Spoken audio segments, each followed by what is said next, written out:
Hello, I'm Dr. Annie Wren, a psychologist at the University of Oklahoma Counseling Center. Today I'm going to show you a coping skill called mindfulness. Mindfulness is a mental state. It's the mental state of being fully focused on the present moment while calmly acknowledging and accepting one's thoughts, feelings, and bodily sensations. In the mindful state, we separate ourselves from our thoughts and our emotions without pushing away or denying those thoughts and emotions. There's two ways to approach mindfulness. One is to close your eyes and engage in a mindful meditation. The other involves keeping your eyes open, taking in everything that's around you, and using mindfulness not as a meditation, but as a mindset for approaching your day-to-day life. First, we're going to learn the meditation. Find a comfortable place to sit in and close your eyes. If you can, place your feet flat on the ground. Relax your shoulders and relax your arms at your sides or in the armrests of your chair if you have them. Now, picture a river. Is the river a babbling brook or a slow, steady stream?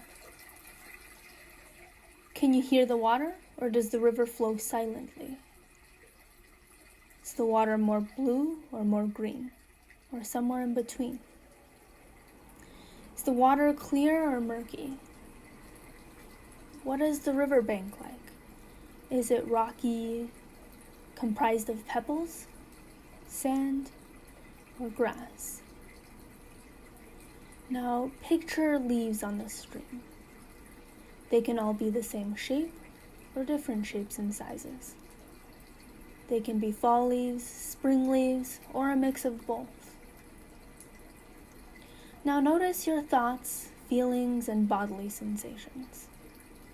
Put each thought on a leaf and let it drift down the river.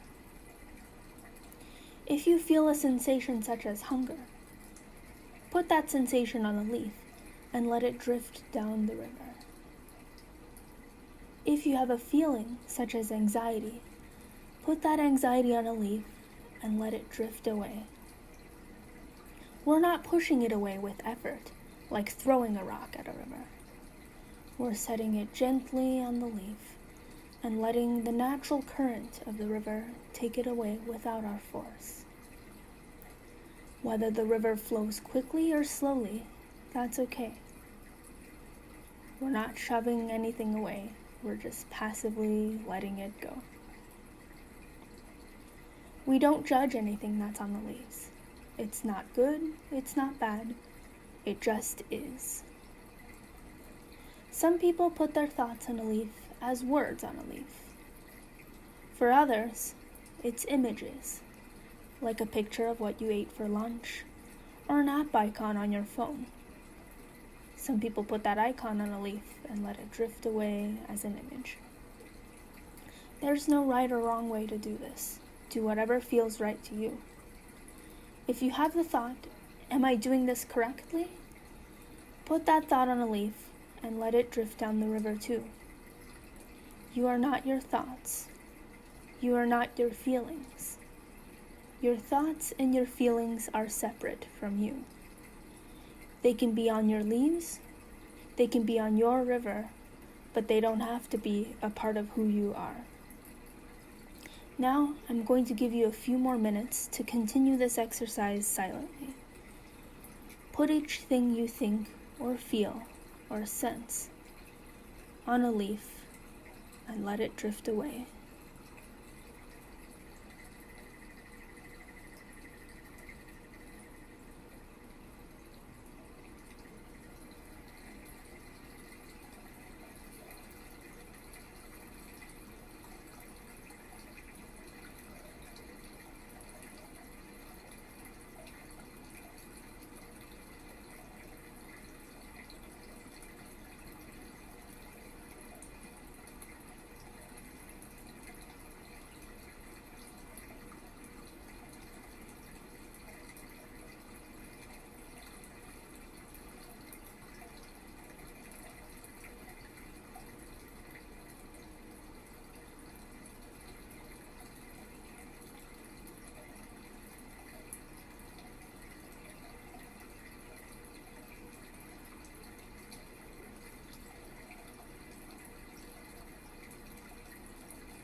I'm going to count down from 5 to 1.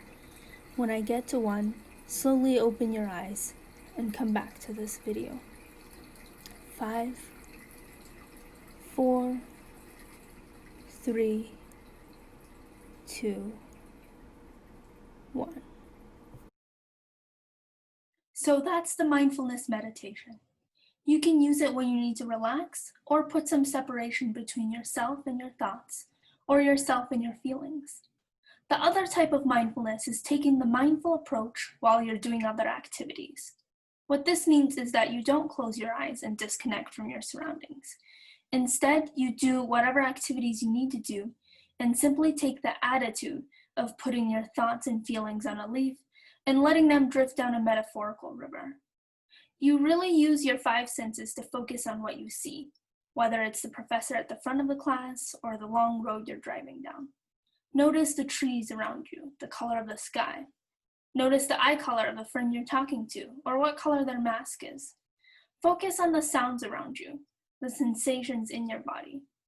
Is the chair you're sitting on hard or soft? Is the room warm or cold?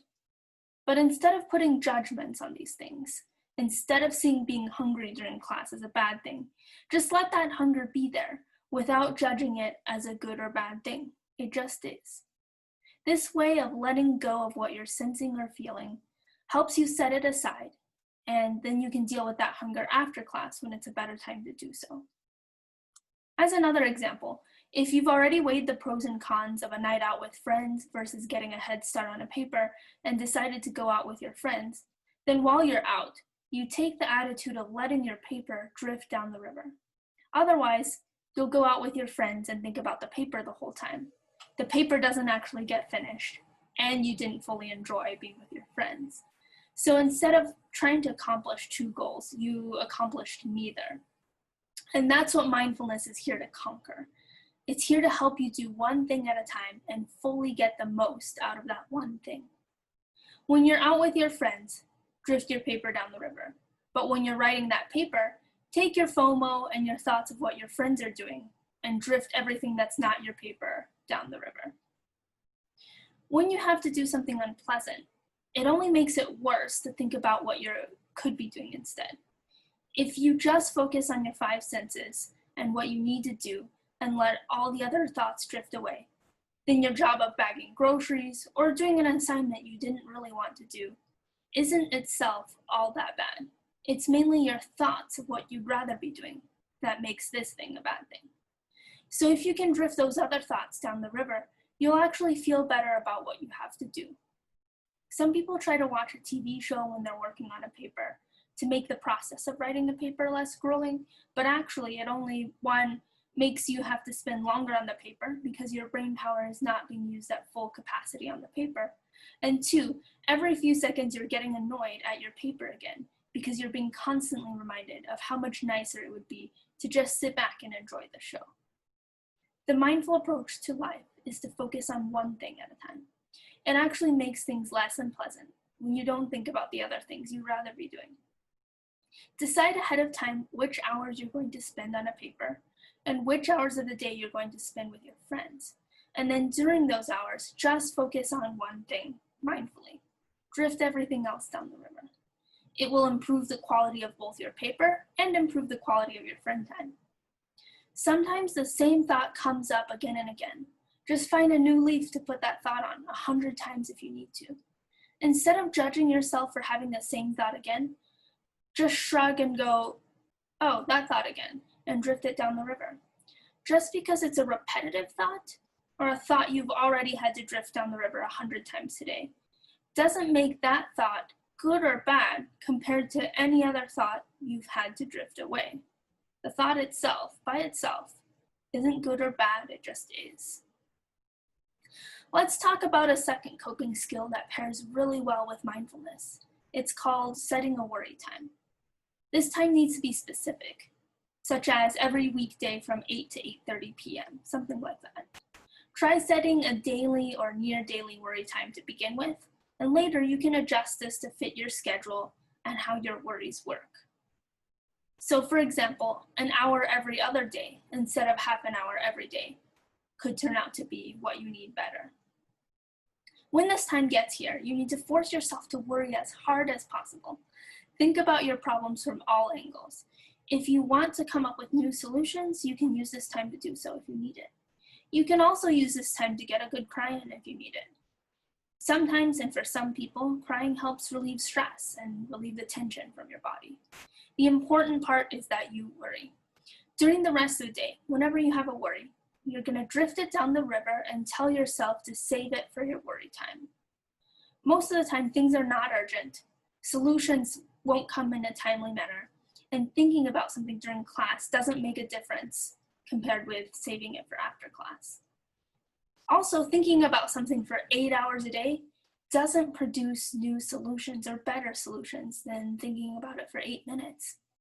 It's difficult to suppress a thought forever or tell yourself not to think about something. That almost never works. Telling yourself to think about it later instead of just thinking about it right now, that tends to work a lot better. You're not suppressing, just delaying.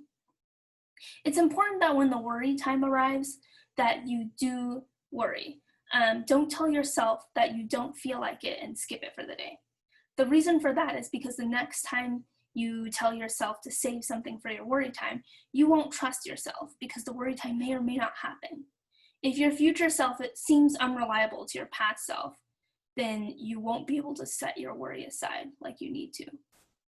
So if you feel like you don't need your worry time today, do it anyways, but you can decide today that starting tomorrow, your worry time will become every 2 days or every 3 days instead of every day. But do keep your promise to yourself today so that you can trust yourself in the future. Sometimes people use the worry time technique for emotions other than worry. Suppose you experienced a breakup, the death of a close one, or a traumatic event. You might have intrusive thoughts about this throughout the day. When the event is super fresh, you can just let whatever happens happen. Give yourself a break from school, from work, cry it out, binge watch your favorite show, whatever you need to do.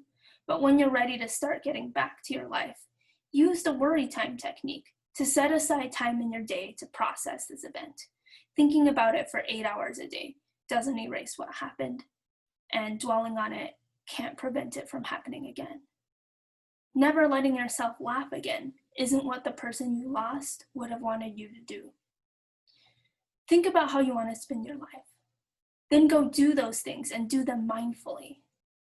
Use your set worry time to process the trauma or breakup or whatever it is you need. Think about it as hard as you can for that 30 minutes. Then find a really big leaf to put it on and let that leaf drift away. Do not schedule your worry time or process time immediately before bed, especially if nightmares are an issue for you. Leave at least an hour between your worry time and your bedtime to purposely and mindfully engage in a fun or relaxing activity. This way you can detox from your worry before bed. Other people like to schedule their worry time immediately before something like a class or another activity that both has a set scheduled time so that you know you have to attend it at that time, or an activity which they know will be mentally engaging. That way it forces you to end the worry time and move on to the next thing instead of letting your worry time drag out indefinitely. Set an alarm on your phone to remind yourself of when your worry time is supposed to begin every day. Set a second alarm to tell you when it's supposed to end, and then end it.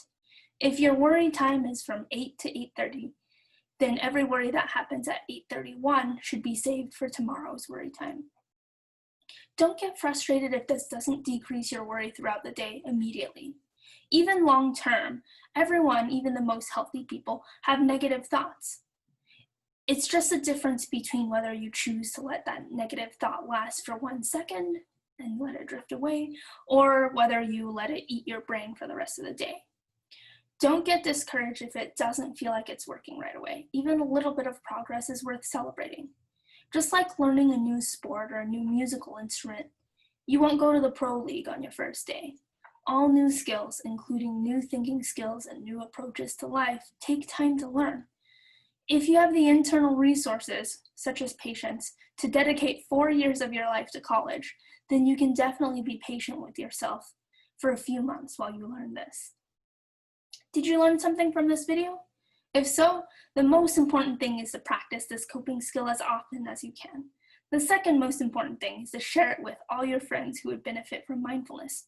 Or share it with your enemies so they can take their hatred towards you and let it drift down a river too.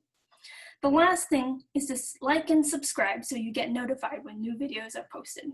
For other helpful mental health tips and tricks, updates on new videos, and updates on when we open live workshops in the future, follow us on social media. You can find those links below the video. If you would like to try a counseling group or individual counseling, call us at 405-325-2911. Thanks for watching.